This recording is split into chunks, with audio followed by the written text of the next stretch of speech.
Hello বন্ধুরা, আজকে একটা সুন্দর রেসিপি নিয়ে হাজির হয়েছি তোমাদের সাথে শেয়ার করব বলে।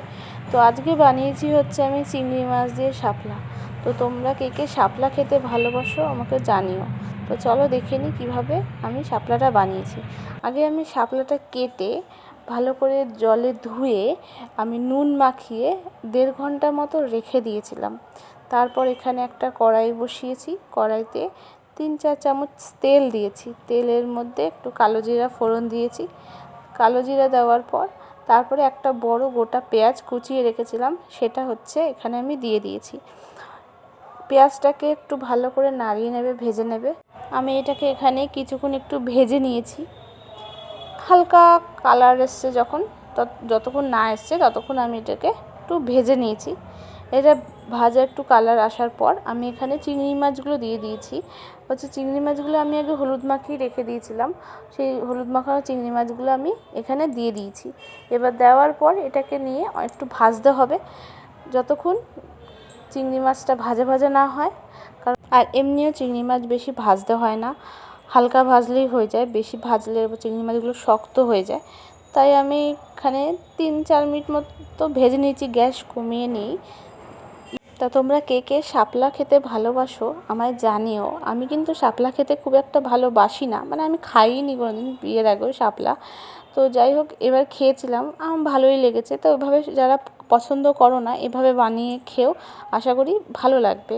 তো এখানে ভাজা ভাজা যখন হয়ে গেছে তখন আমি এখানে স্বাদ মতো নুন দিয়েছি। মানে যেহেতু আমি এখানে অল্প নুন দিয়েছি, কারণ আমি আগে যেহেতু শাপলায় নুন মাখিয়ে রেখে দিয়েছিলাম, তাই এখানে অল্প নুন দিয়েছি আর দিয়েছি হলুদ গুঁড়ো দিয়ে একটু নাড়িয়ে নেওয়ার পর মশলা দিয়ে দিয়েছি। এখানে মশলায় আমি ব্যবহার করেছি হচ্ছে 7-8 কোয়া মতো রসুন, 3-4 টুকরো মতো আদা, আর হচ্ছে স্বাদ মতো লঙ্কা। এবার যে যেরকম ঝাল পছন্দ করো সেই বুঝে লঙ্কা দেবে। এখানে আমি কটা 6-7টা মতো লঙ্কা দিয়েছি, দিয়ে বেটে নিয়েছি। দিয়ে মশলাটা দেওয়ার পর একটুখানি ধনে গুঁড়ো দিয়ে দিয়েছি। দিয়ে এবার মশলাটা ভালো করে কষিয়ে নেবে। মশলাটা একটু কষিয়ে নেবে ভালো করে। তো আমিও এখানে মশলাটা হচ্ছে ভালো করে কষিয়ে নিয়েছি আগে।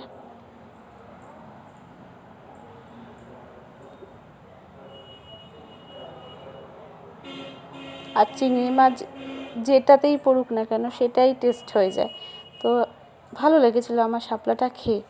তো যাই হোক, এখানে হচ্ছে ভালো করে মশলাটা কষিয়ে নেওয়ার পর আমি যে শাপলাটা কেটে নুন মাখিয়ে রেখে দিয়েছিলাম সেটা ভালো করে চিপে জলটা সবটা বার করে এখানে শাপলাটা দিয়ে দিয়েছি। দিয়ে ভালো করে মশলাটার সাথে শাপলাটা মিশিয়ে নেব আগে। গ্যাস কিন্তু পুরো কমানোই থাকবে, নাহলে কিন্তু লেগে যাবে কড়াইতে। তো এখানে আমি ভালো করে মশলাটা মানে মিশিয়ে নিয়েছি শাপলার সাথে। এখানে ভালো করে মিশাচ্ছিলাম।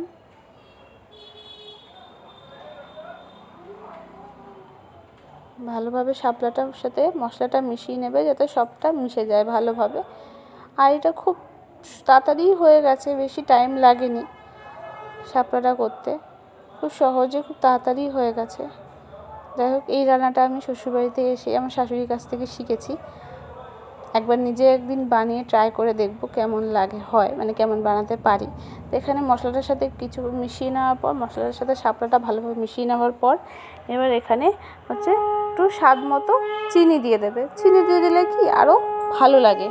এখানে অল্প চিনি দিলে আরও খেতে টেস্ট আসে, মানে খাবারের টেস্ট আসে। তো এখানে চিনিটা দিয়ে একটু আমি ভালো করে মিশিয়ে নিয়ে এবার গ্যাস ওই কমানো অবস্থাতেই হচ্ছে আমি ঢাকা দিয়ে দিয়েছি।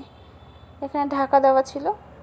এখানে কিছুক্ষণ ঢাকা থাকার পর তারপর ঢাকাটা খুলে তাও দেখি মোটামুটি হয়ে গেছে। আর করার নেই, কারণ শাপলা বেশিক্ষণ লাগে না করতে। তো হয়ে গেছে, ভালোভাবে নাড়িয়ে নিয়েছি। এবার নাড়িয়ে নিয়ে এবার এটাকে নামিয়ে নেব। তো এভাবে যদি বানাও আর যদি গরম ভাতের সাথে খাও, গরম গরমই খাও, আর কিছু লাগে না, এই দিয়েই খাওয়া হয়ে যায়। তো আমি এইভাবে বানিয়ে খেয়েছিলাম, আমার খুবই ভালো লেগেছে। তোমরাও বাড়িতে যারা পছন্দ করো না একবার এইভাবে ট্রাই করে দেখো, আশা করি ভালো লাগবে। তো চলো, আজকের ভিডিওটা আমি এখানেই শেষ করলাম। আবার চেষ্টা করব নতুন আবার ভালো কোনো রেসিপি নিয়ে আসার। তো আজকের মতো টাটা। ভালো লাগলে লাইক কমেন্ট শেয়ার করে দিও। টাটা।